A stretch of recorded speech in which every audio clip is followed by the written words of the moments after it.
Welcome back to the channel, ladies and gentlemen. May 5th, happy Cinco de Mayo 2021. We are here with our Prodigal Son review, Season 2, Episode 11, You Can Run.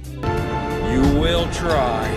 So we start this week's episode with a flashback to a young Malcolm and Ainsley playing, and there's some dialogue from Martin as he tells Malcolm that if he needs him, he'll always be in his head, and he needs to look out for Ainsley because she's the only sibling he ever had. This is after Malcolm, of course, makes Ainsley cry because she wanted his Batman action figure, and he didn't want her to have it because she has her own toys. And I can relate to this because growing up with two younger sisters, being an older brother, they always want what you have, regardless if they have their own things or not. So it was kind of a relatable moment in that respect. But this is a very telling moment in the show and piece of dialogue as it relates to the relationship between both Martin and Ainsley and Martin and Malcolm, respectively. In the next sequence, we meet U.S. Marshal Ruiz, who is heading up the manhunt for the surgeon. Malcolm tells her she needs to track Martin's two accomplices, Hector and Pete, because they will give her more clues as to what his plan is. And this is a pretty good scene because it sets a baseline for how they're going to interact throughout this episode, as Ruiz is welcoming to use Malcolm's knowledge of his father's habits and practices and things, tracking him down and his accomplices.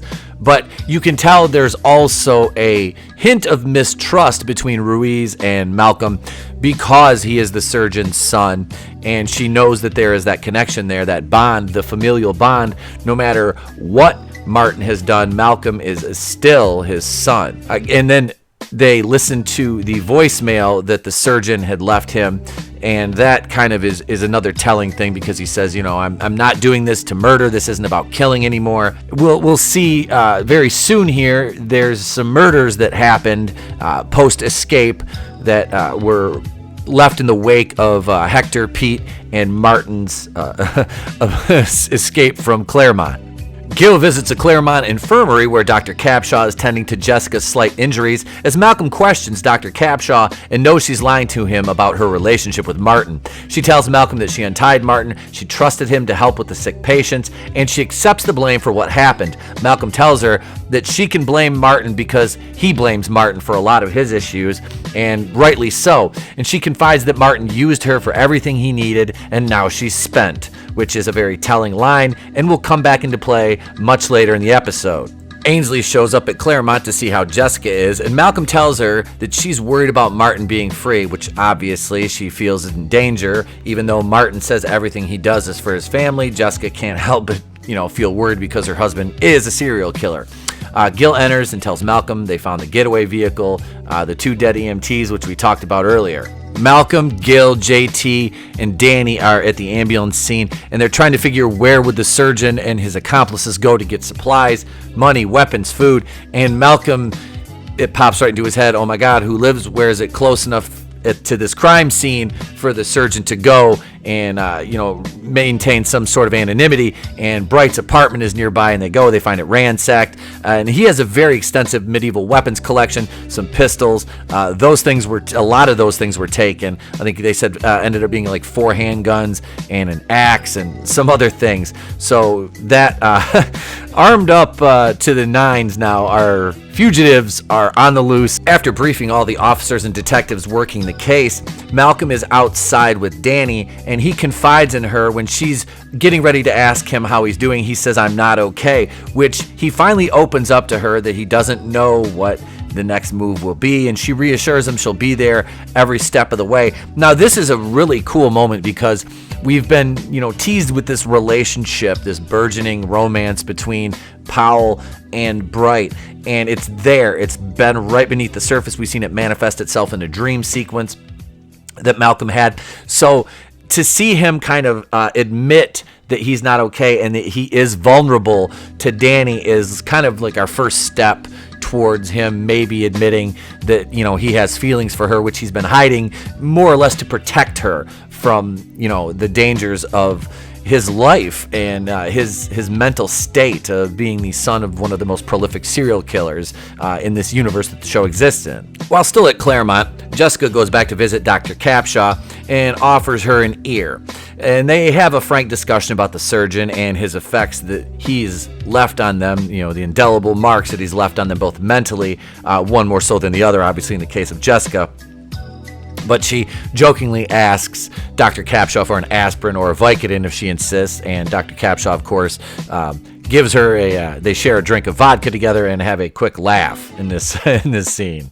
Danny and Malcolm are at an auto shop after a tip by Ruiz. She tells them that the Buick LeSabre that our escaped convicts have taken after the ambulance that turned up. They're at an auto shop looking for the surgeon and the compadres, and Malcolm finds a bowling alley next door, and he goes in and happens to find a freshly murdered manager of the bowling alley, and there is Friar Pete just drinking wine and throwing some frames as if he just belongs there. And he turns around and casually says to Malcolm, "Hello, my son, ready to confess?" And it was just kind of a neat little scene leading into the action sequence that takes place after that. Malcolm and Friar Pete are in the bowling alley talking. Malcolm tries to keep him talking, and he uses his childhood as a method to do this.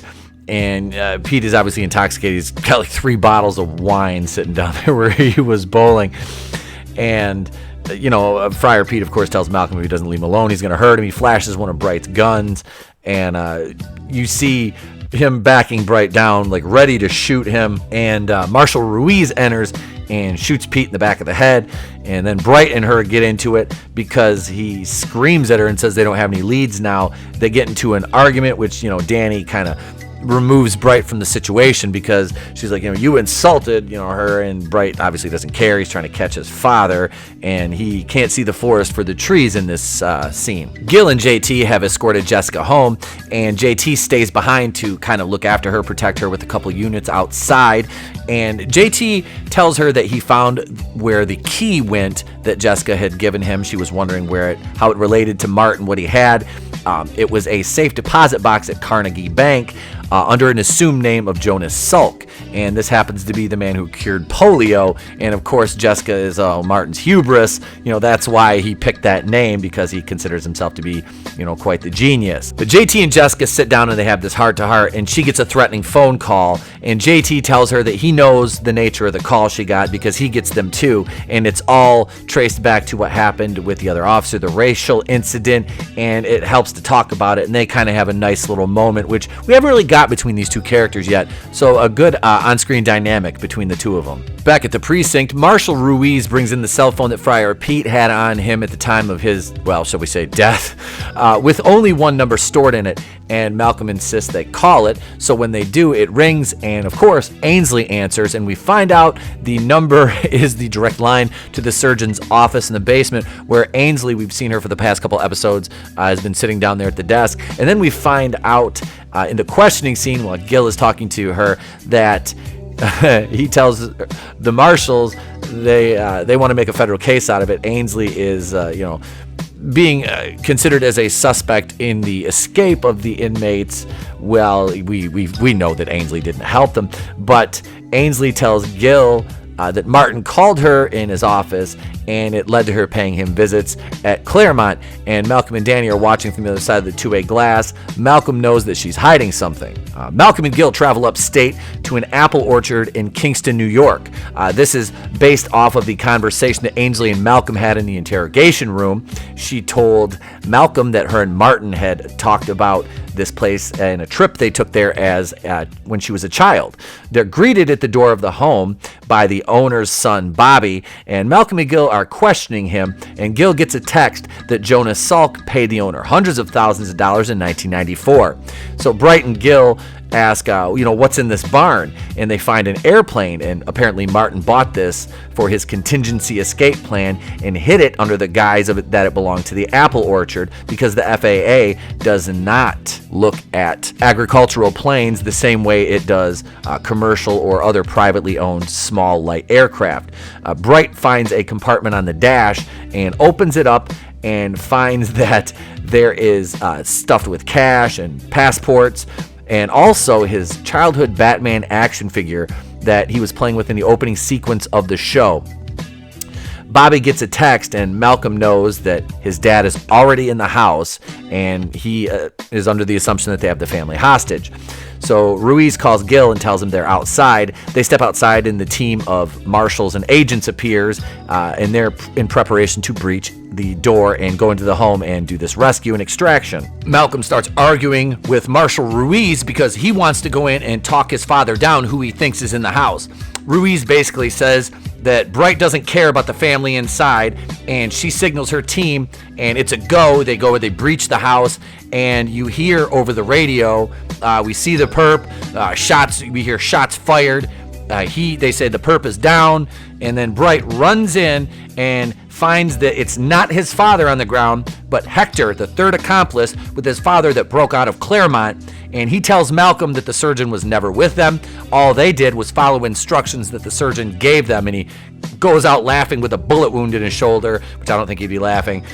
Gil calls Jessica, and she has this realization that this nightmare is far from over. To close out the episode, Bright goes to Claremont and talks to Dr. Vivian Capshaw, tells her he doesn't know where Martin is, and she tells him that she was fired because of what happened in the infirmary. As Vivian's making her way out the door, she turns back and tells Malcolm that she believes in karma and that Martin will get what's coming to him very soon. As she gets in her car, she creepily strolls around the trunk, puts her hands on it, and says, "Relax, darling, we're almost home."